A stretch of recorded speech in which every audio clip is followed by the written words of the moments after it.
आज के लेक्चर में हम बात करेंगे recombination of linked genes and crossing over. इसमें हम रिकम्बिनेशन की बात करेंगे और क्रॉसिंग ओवर की बात करेंगे लिंक्ड जीन्स में। ठीक है, तो हम क्रॉसिंग ओवर क्या होता है? क्रॉसिंग ओवर हम कहते हैं एक्सचेंज ऑफ सेगमेंट्स है।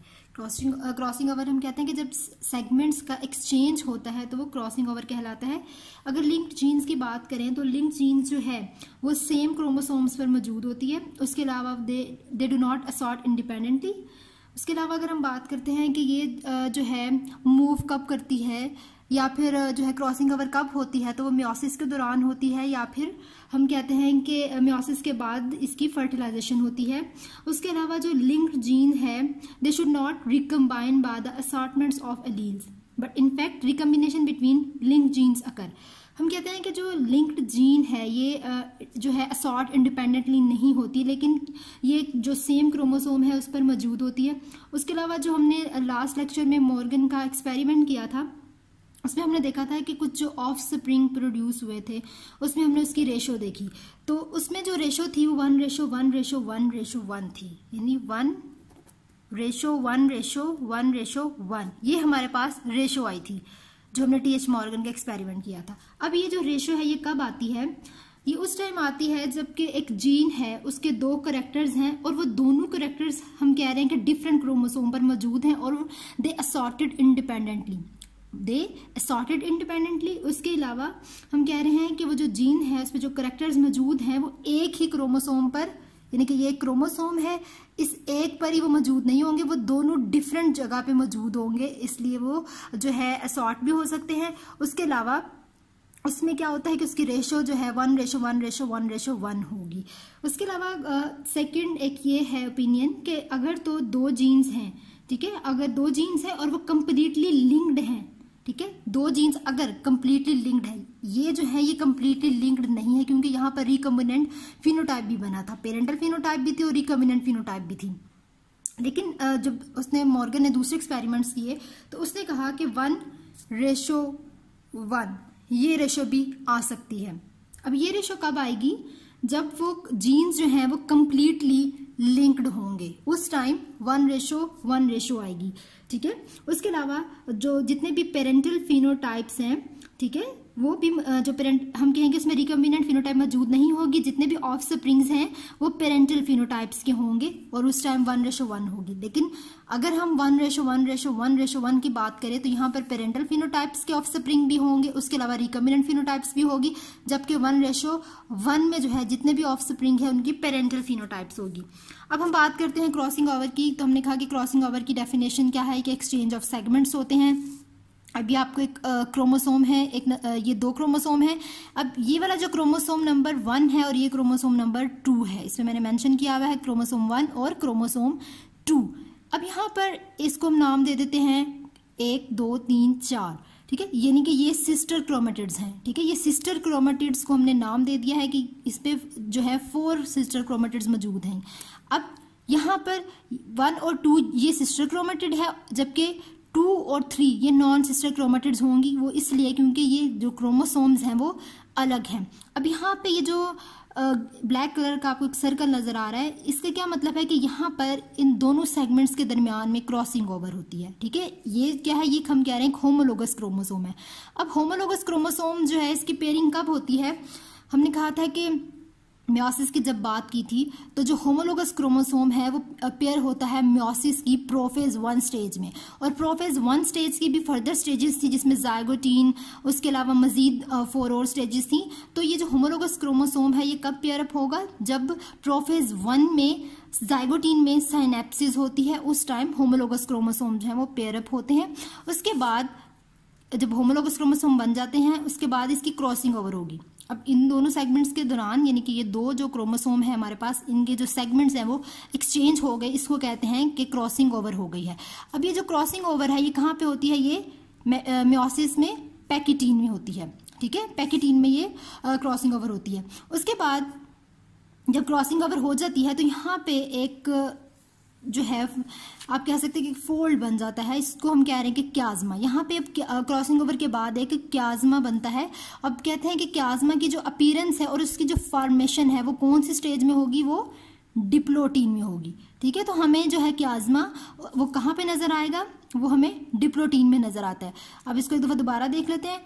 क्रॉसिंग ओवर जो है एक्सचेंज ऑफ सेगमेंट्स है। अब ये हमारे पास 2 होमोलोगस क्रोमोसोम है, 1, 2 सिस्टर क्रोमेटिड्स हैं, जबकि 2 और 3 नॉन सिस्टर क्रोमेटिड्स हैं। अब यहाँ पर जो है हमने कहा कि ये एक बाईवैलेंट है, उसके अलावा ये बाईवैलेंट है क्रोमोसोम, यानी कि 2 हैं, उसके अलावा टेट्रावैलेंट भी हो सकते हैं, 4 भी हो सकते हैं। अब यहाँ पर जो है होमोलोगस क्रोमोसोम जो है ये किस टाइम बनता है, जब मियोसिस की प्रोफेज 1 की जाइगोटीन स्टेज में साइनेप्सिस होती है, उस time homologous chromosome pair up होते हैं। उसके बाद यहाँ पे जो है इसके नॉन सिस्टर क्रोमेटिड्स के दरमियान में क्रॉसिंग ओवर हुई। 2 और 3 जो नॉन सिस्टर क्रोमेटिड्स हैं इनके दरमियान में क्रॉसिंग ओवर हुई। क्रॉसिंग ओवर मियोसिस की पैकेटिंग स्टेज पे होती है। उसके अलावा बाद में एक क्याज्मा बनता है। क्याज्मा की फॉर्मेशन और अपीयरेंस डिप्लोटीन स्टेज में होती है। अब कहते हैं कि रिकम्बिनेशन जो है वो किसके नतीजे में होता है। Recombination is the result of crossing over. ठीक है, तो रिकम्बिनेशन जो है वो किसके नतीजे में हुआ, क्रॉसिंग ओवर। ठीक है, अगर आप ये सोच रहे हो कि क्याज्मा के नतीजे में होता है या फिर जो है ये कौन सी ऐसी स्टेज है जिसकी वजह से रिकम्बिनेशन होती है, तो recombination is the result of crossing over. जब यहाँ पे क्रॉसिंग ओवर होगी तो उसके नतीजे में रिकम्बिनेशन होगी। अब इसमें आपको एक बुक में एग्जाम्पल दी हुई है टी.एच. मॉर्गन की, जो हमने लिंक्ड जीन में उसको जो है ब्रीफली एक्सप्लेन किया था। आज उसमें हमने क्रॉसिंग ओवर देखनी है और रिकम्बिनेशन देखनी है।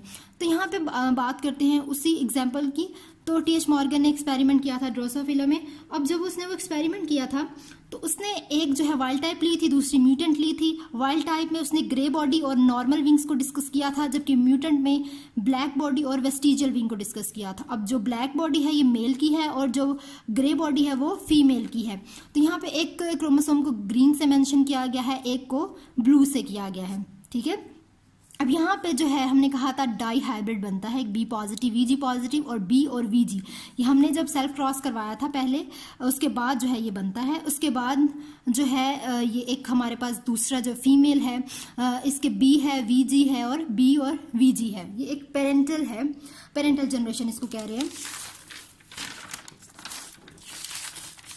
ठीक है, तो अब पेरेंटल जनरेशन के बाद जब उनका क्रॉस हुआ तो ये गेमीट्स बने। ठीक है, ये आपको समझ आ जाएगी जब अगर आपने पिछला लेक्चर जो है वो समझा होगा। तो यहाँ पे B positive VG positive B VG, उसके बाद B positive VG B VG positive, ये हम कह रहे हैं ये ओवा है। ठीक है, ये ओवा है, यानी कि हम फीमेल की बात कर रहे हैं। इसके अलावा जो है बी और वीजी जो है ये मेल है।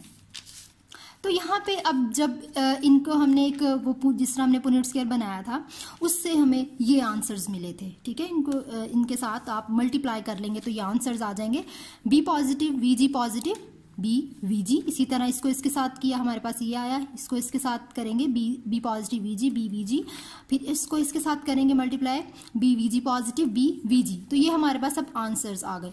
ठीक है, तो अब हमने बात करनी है कि ये कौन सी वाइल्ड टाइप है और कौन सी जो है हमें रिकम्बिनेंट फिनोटाइप्स मिले हैं। ये हमें वाइल्ड टाइप मिलती है, ये ब्लैक वेस्टिजियल है, जबकि ये ग्रे वेस्टिजियल है और ये ब्लैक नॉर्मल है। ठीक है, अब यहाँ पे हम दोबारा देख लेते हैं कि हमने देखा था कि ब्लैक वेस्टिजियल और ग्रे नॉर्मल ये हमारे पास जो है पेरेंटल जनरेशन है। ब्लैक वेस्टिजियल और ग्रे नॉर्मल हमारे पास जो है पेरेंटल जनरेशन है। अब यहाँ पे हमें मजीद 2 रिकम्बिनेंट फिनोटाइप्स मिलते हैं। ठीक है, तो यहाँ पे हमने क्योंकि एक हेट्रोजाइगस है और एक हमारे पास होमोजाइगस है, होमोजाइगस रिसेसिव, हेट्रोजाइगस और होमोजाइगस रिसेसिव के दरमियान में क्रॉस करवाया था। ठीक है, अब यहाँ पर हमने बात कर ली कि एक हमारे पास वाइल्ड टाइप है ब्लैक वेस्टिजियल, ये हमारे पास पेरेंटल है, इसे हम कह रहे हैं पेरेंटल टाइप है, जबकि ग्रे वेस्टिजियल और ब्लैक नॉर्मल हम कह रहे हैं कि ये रिकम्बिनेंट फिनोटाइप है। ठीक है, ये साथ इसकी जो है मेंशन भी की हुई है। जो है आगे इसको समझने के लिए अगर इसकी एग्जाम्पल एक देख लेते हैं कि इनमें क्रॉसिंग ओवर किस तरह होता है। अब यहाँ पे पेरेंटल टाइप और रिकम्बिनेंट तो हमें पता चल गया है।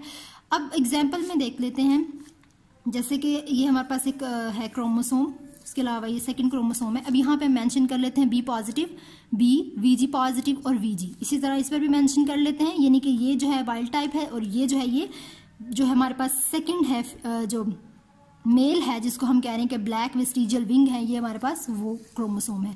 इसको बी बी वीजी वीजी से मेंशन कर दिया, ये स्मॉल बी है और वीजी है। ठीक है, अब यहाँ पर बी पॉजिटिव जो है ये किसको कर रहा है, ये वाइल्ड टाइप को शो कर रहा है। अब यहाँ पे कहते हैं कि म्योसिस 1 की प्रोफेज 1 में, ठीक है, म्योसिस 1 की हम कह रहे हैं प्रोफेज 1 में इसमें क्रॉसिंग ओवर होती है।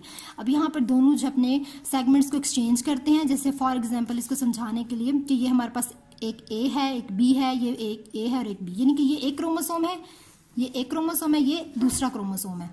अब यहाँ पर एक क्रोमोसोम ये है, दूसरा स्मॉल ए स्मॉल बी, स्मॉल ए स्मॉल बी से रिप्रेजेंट कर दिया। अब यहाँ पे जो क्रॉसिंग ओवर है, यानी कि ये जो कैपिटल बी है ये यहाँ से इस नॉन सिस्टर के साथ यहाँ पे एक्सचेंज हो गया, इसका बी यहाँ पे आ गया और इस कैपिटल का बी इधर आ गया, ठीक है। अब वो जो क्रॉसिंग ओवर है इसकी वजह से अब यहाँ पे स्मॉल ए और जो कैपिटल बी है ये दो क्या है, ये एक रिकम्बिनेंट्स बन गए, ये रिकम्बिनेशन हो जाती है, ठीक है। यहाँ पर क्योंकि ये पेरेंटल नहीं है तो जो पेरेंटल ना हो जनरेशन उसे हम रिकम्बिनेशन कहते हैं। अब ये जो नॉन सिस्टर है ये हम कह रहे हैं 1 है, ये 2 है, ये 3, ये 4 पोजीशन। अब 2 और 3 के दरमियान में हुई, ये जरूरी नहीं है कि सिर्फ 2 और 3 के दरमियान में ही होगी, 1 और 4 के दरमियान में भी हो सकती है, यानी कि इसका बी इसकी जगह आ सकता है, इसका बी इसकी जगह आ सकता है, ये भी क्रॉसिंग ओवर हो सकती है। अब यहाँ पर फिर यहाँ पर म्योसिस 1 में हम कहते हैं एक एनाफेज होती है, एनाफेज में सेपरेशन होती है और टीलोफेज में जाके फिर वो दोबारा से इस तरह जो है एक डॉटर बनती है, ठीक है। तो इस तरह हम कह रहे हैं कि एनाफेज में सेपरेशन हो जाती है, क्रॉसिंग ओवर हुई, सेपरेशन हो गई। अब यहाँ पे सेपरेशन तो होगी लेकिन उनके जो सेगमेंट्स है वो एक्सचेंज हो चुके हैं, जैसे एक को मैंने फुली ग्रीन से शो करवाया जबकि दूसरे में ये कुछ लाइंस लगी हुई है, ठीक है। अब इन क्रोमोसोम्स में कुछ जीन्स मौजूद होती हैं और वो हम कहते हैं क्रॉसिंग ओवर में एक्सचेंज क्या होता है, क्रॉसिंग ओवर में डीएनए एक्सचेंज होता है, यानी कि जीन्स वगैरह एक्सचेंज होती हैं। अब जैसे इस ग्रीन के साथ ये आपको ब्राउन लाइन्स नजर आ रही है, यानी कि इसकी जीन्स इसमें आ गई और ये जो ग्रीन पोर्शन है वो इसमें आ गया, क्रॉसिंग ओवर हो गई। अब इसके बाद म्योसिस 2 होगी, म्योसिस 2 हम कहते हैं कि बिल्कुल हमें माइटोसिस की तरह नजर आता है। म्योसिस 2 के बाद, म्योसिस 2 जब हम कहते हैं हो जाती है तो अब यहाँ पे गैमीट्स बन जाएंगे, ठीक है। यहाँ पे जो लास्ट स्टेप है वो रिकम्बिनेशन का हम कह रहे हैं कि गैमीट्स बन गए। यहाँ पे अब देखें बिल्कुल वही जो हमने यहाँ पर बात की थी वही गैमीट्स यहाँ पर बन जाते हैं, ठीक है। यानी कि ये हमारा जो बिल्कुल जो है ग्रीन कलर का नजर आ रहा है, B positive V G positive, ठीक है। इसका क्या मतलब है कि ये हमारे पास पेरेंटल है।